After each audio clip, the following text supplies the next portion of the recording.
Baik, Assalamualaikum warahmatullahi wabarakatuh. Perkenalkan, kami dari kelompok 5 yang beranggotakan saya, Kali Haji Pangestu, dengan NPM 248 10 10 123. Ini aku Bobi Wijaya dengan NPM 2408 10 10 058. Perkenalkan, nama saya Fideliaha Sasabela dengan NPM 2408 10 10 113. Untuk yang pertama akan saya jelaskan mengapa kami mengambil dataset ini. Karena kami bertiga lumayan tertarik dengan bidang bisnis. Jadi kami mengambil dataset tentang marketing bank, seperti itu. Untuk sheet yang pertama ini ada data raw-nya atau data mentah. Ada kolom age, job, commercial, education, default balance, housing, loan, contact, day, month, duration, campaign, pay days, previous, fee account, dan juga deposit. Untuk deposit ini merupakan kolom targetnya. Jadi ada beberapa kolom yang penting, yaitu seperti informasi demografi nasabah, informasi keuangan nasabah, informasi kontak terakhir kampanyenya, data kampanyenya, dan juga ada target variabel yaitu deposit tadi. Dataset ini memiliki kegunaan yaitu untuk menganalisis faktor-faktor yang mempengaruhi keputusan nasabah untuk melakukan deposit atau untuk memprediksi keberhasilan kampanye pemasaran bank. Nah, dataset ini sangat cocok untuk dijadikan studi kasus untuk algoritma naive Bayes karena memiliki target variabel tadi yaitu deposit. Kita bisa melihat untuk targetnya itu yes atau no, seperti itu. Untuk stage yang kedua, ini kita akan melakukan reduksi menjadi 3000 data karena pada data raw tadi, dataset ini memiliki 11.163 raw, seperti itu. Sedangkan di soal tertera kita harus mereduksi menjadi 3000 baris saja. Untuk selanjutnya kita menandai missing value. Nah, setelah kami melakukan riset, dataset ini tidak memiliki missing value. Walaupun pada kolom balance ini terdapat data 0, tetapi itu masih masuk akal karena di dunia nyata pun orang pasti ada yang memiliki saldo 0, seperti itu. Sedangkan kalau missing value itu misalnya di kolom age atau usia, tidak mungkin ada orang yang berusia 0 kan, seperti itu. Jadi untuk missing value ini tidak ada. Lalu kita memilih 4 kolom yang akan kita jadikan kolom dependence ya, yaitu age, balance, duration, dan juga campaign. Selanjutnya kita menandai data outlier-nya dengan warna merah. Ini setelah kita melakukan perhitungan, ada beberapa data yang sangat jauh dari rata-rata, seperti itu. Jadi kita tandai dengan warna merah. Aku bakal bahas tentang mean, median, sama modus. Nah, mean itu kan rata-rata dari sebuah data ya, teman-teman. Nah, yang mana mean itu rumusnya adalah penjumlahan dari seluruh data dibagi dengan jumlah datanya.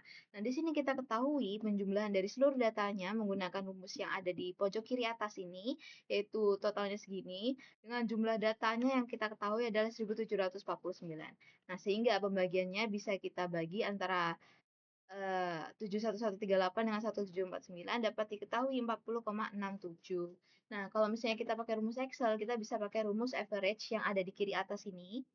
Nah, average ini dengan B2 sampai B1750 dan bisa kita ketahui hasilnya adalah 40,67. Karena antara manual dan Excel itu nilainya sama. Nah, selanjutnya median ya. Median itu adalah nilai tengah dari sebuah data. Sebelum kita menggunakan rumus ini, kita harus memastikan bahwa urutan dari datanya itu sudah benar. Bisa menggunakan alat ini yaitu sort A to Z misalnya. Nah, ini akan urut. Lalu untuk di median ini ya, jumlah barisnya itu kan ada 1749. Dengan data ke ini itu bisa dicari menggunakan H12 atau jumlah baris ditambah dengan 1 lalu dibagi dengan 2, maka dapat dihasilkan nilai tengah dari sebuah datanya. Karena datanya kita ini data yang ganjil, jadi bisa menggunakan rumus ini.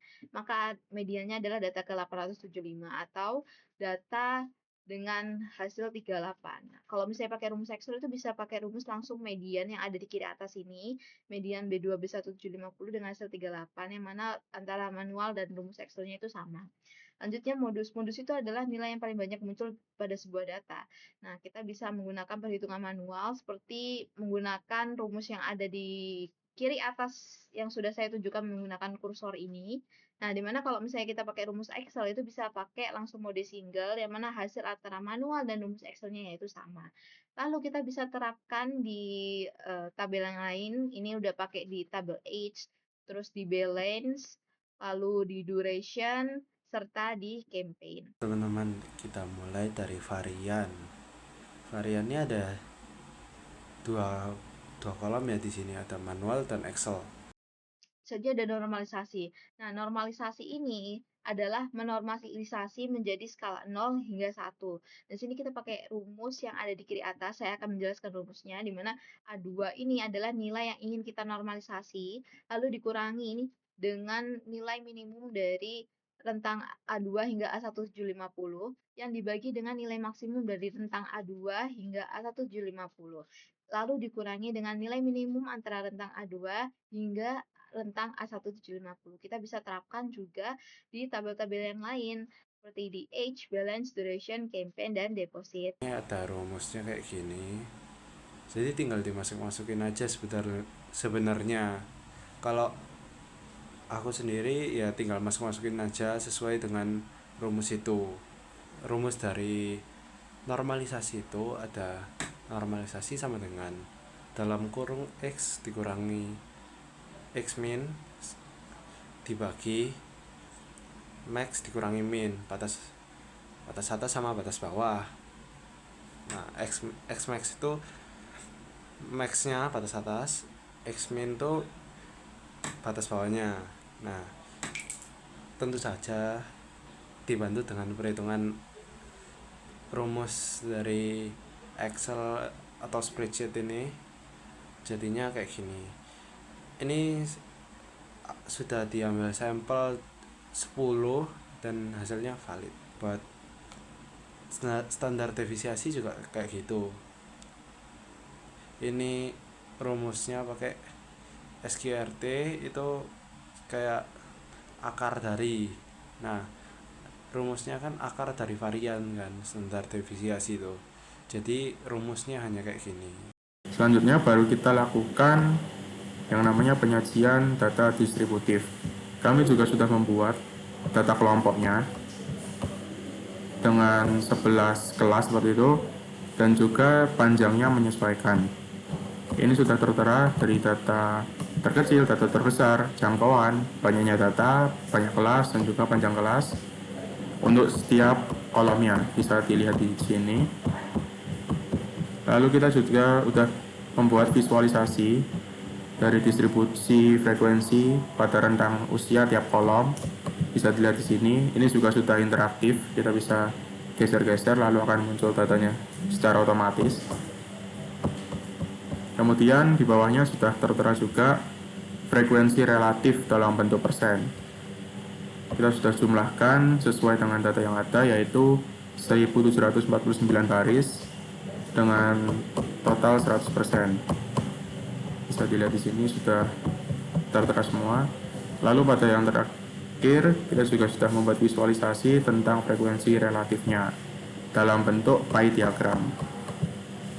Ini juga sudah interaktif.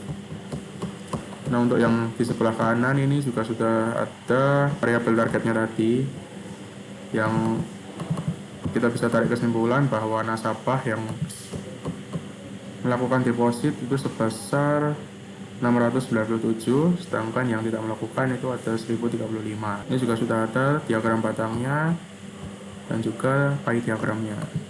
Nah, selanjutnya kita bakal bahas terkait tabel distribusi frekuensi kumulatif kurang dari dan lebih dari. Di sini kita udah ketemu ya data tertingginya menggunakan rumus yang di pojok kiri atas, ada maksimum, terus data terendahnya, lalu ada rentang kelas menggunakan rumus yang ada di kiri atas, terus jumlah kelasnya, pembulatannya, panjang kelasnya, serta pembulatannya lagi.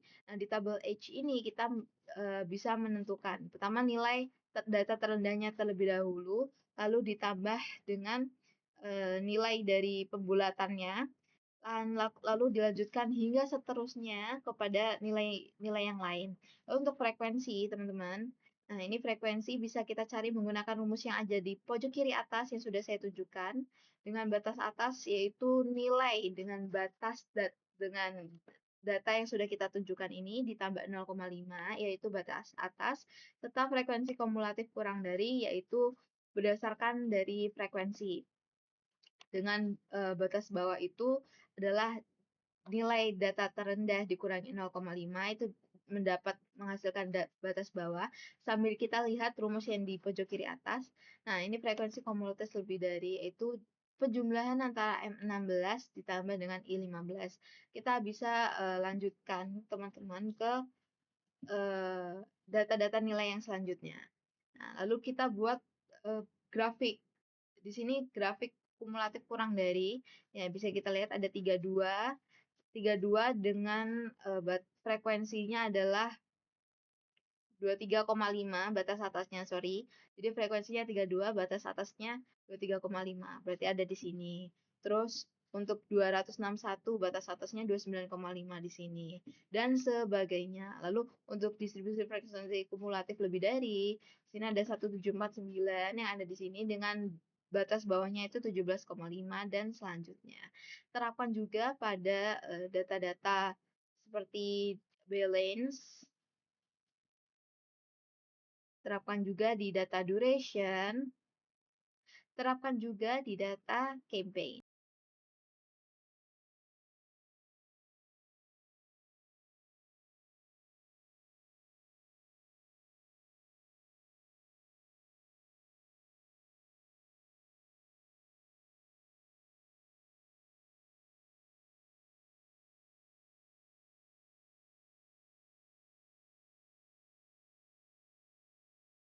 Kita lihat dari baris pertama aja. Itu ada beberapa kolom ya, ada nilai, frekuensi, batas atas, frekuensi kumulatif kurang dari, sama frekuensi kumulatif lebih dari. Nilai kan di situ ada tiga kolom lagi di bawahnya tulisan nilai. Itu tuh menandakan kayak ada kan di sana ada 18 strip 23. Itu kayak nilainya dari batas bawahnya 18, batas atasnya 23. Jadi nilainya itu di antara 18 dan 23. Terus di kolom selanjutnya ada frekuensi. Frekuensi ini menandakan seberapa sering sih dari data yang kita udah analisa muncul nih nilai di antara angka ini, antara 18 sampai 23 itu. Terus ada batas atasnya, kayak batas atas di sini nih. Dari rumusnya udah ada penambahan 0,5. Nah, terus ada frekuensi kumulatif kurang dari.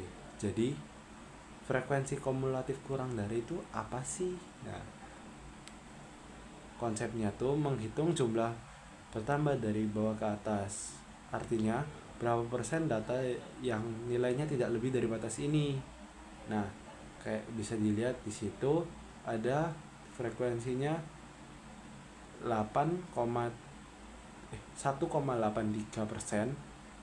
Terus ada batas atasnya 23,5, ya 23,5. Nah, jadi artinya itu tuh ada 1,83% datanya yang nilainya tuh di bawah 23,5. Selanjutnya yang frekuensi kumulatif lebih dari itu hampir-hampir sama. Jadi tapi ini dihitungnya dari atas. Jadi dari 100% nilainya lebih dari 17,5 kayak gitu. Jadi misal di sini ada berapa nilai yang di atas 17,5. Nah, semuanya tuh di atas 17,5 ternyata.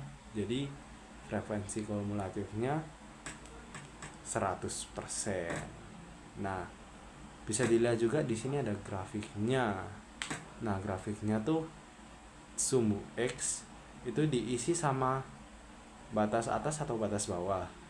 Nah, sedangkan sumbu Y itu diisi sama frekuensi kumulatif kurang dari atau lebih dari. Nah, tergantung sama itu tuh judulnya. Nah,